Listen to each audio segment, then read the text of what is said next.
We're back. Time for the Politics Fix with CNBC's, actually MSNBC's, Carlos Watson. And the politics, the politicos, Roger Simon. I'm going to start with Roger. Let me start with Carlos, the new guy here. Carlos, what do you make of the Republican comeback right now? Sometimes I think in boxing they say stay down for eight count. Don't get up too fast. You know, let the other guy, give yourself some time.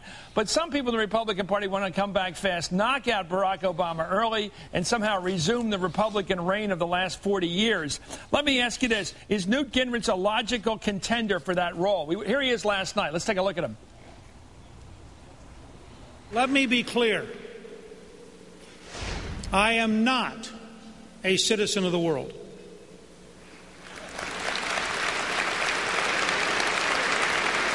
I think the entire concept is intellectual nonsense and stunningly dangerous. There is, in fact, no circumstance under which I would like to be a citizen of North Korea, Zimbabwe, Venezuela, Cuba, or Russia. Boy, that's gutsy, isn't it? That is a gutsy move. That's right up there with freedom fries.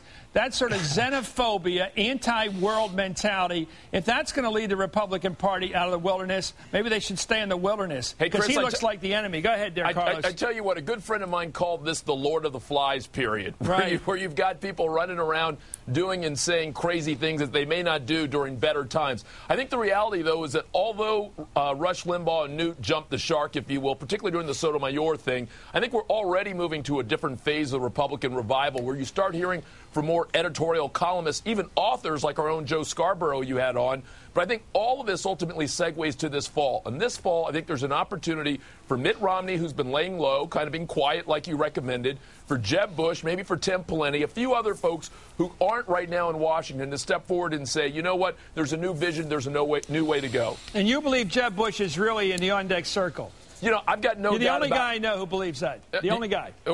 And then I'm the only guy who's going to end up being right about this. Well, you know, look. You would be. I certainly would be. Now here's the opportunity in my mind. I don't think Jeb Bush steps up anytime before 2010. I think he lets all of what's going on now happen. I think he allows a whole new series of elections. But just like his brother, remember when his brother emerged, it was shortly after the 98 midterm elections. Right. That's when W stepped forward and had a new brand to offer, right? Compassionate conservatism. You're going to see Jeb step forward and say, look, I can do better on the economy, but I can also give you education, health care, Carlos, and more. I love your thinking about Lord of the Flies because last night Piggy had the conch. What do you think, Roger? What do you think of Newt Gingrich? He's so Mephistophelian-looking, it's hard for me to imagine he's going to be the leader of anyone, even the Lord of the Flies. Well, I think on one level, Newt Gingrich would make a terrific candidate. He is very smart. He's a good talker. I think he would do very well in a debate with President Obama. Yeah. On another level, though, you mean he the has human more, level? No, on the level as a campaigner, but on another level, he's got more baggage than Samsonite. I don't think he wants to run. I think he wants the attention, but I don't think he wants to go back and re-explore his past, either on a personal level or a legislative level. I don't think he wants to revisit the government shutdown or not getting a better seat on Air Force One. There's a lot of stuff that you don't have to deal with if you're just making speeches and going on talk shows. Doesn't anybody in the Republican Party remember why he's not Speaker of the House anymore, Carlos?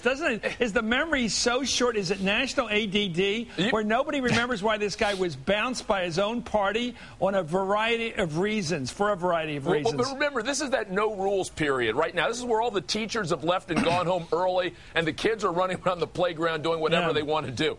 But I think the moment's going to come when some new candidates get elected in 2010, or some people get reelected, which I think will be important. And actually, this is going to be odd, Chris, but here's another one I'm going to call early.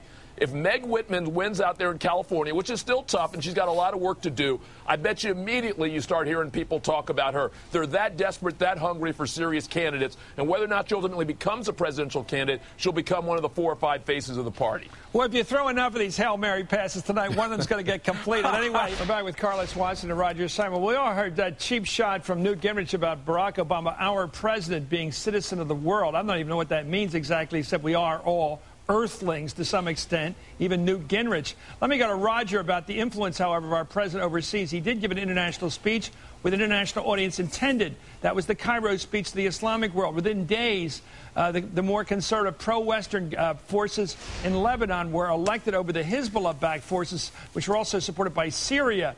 Connection? Yeah, I think they're really. The president may have taken some air out of the anti-American balloon in the Mideast. He made the speech in Cairo. Before that, he had a town meeting in Ankara, Turkey, that was very important. And I think if you're a young voter in these countries, in Lebanon this week and in Friday in Iran, in an extremely important election, you don't necessarily view America the same way. Even though Ahmadinejad, who's running for re-election in Iran, marches around saying death to America, if you're a young Iranian, the revolution was 30 years ago. You don't even remember America being the great Satan, being your enemy. Yeah. You look upon Barack Obama as a much more appealing figure than any American president in your memory has been. Okay, gentlemen, thank you, Carlos Watson. Thank you, Roger Simon.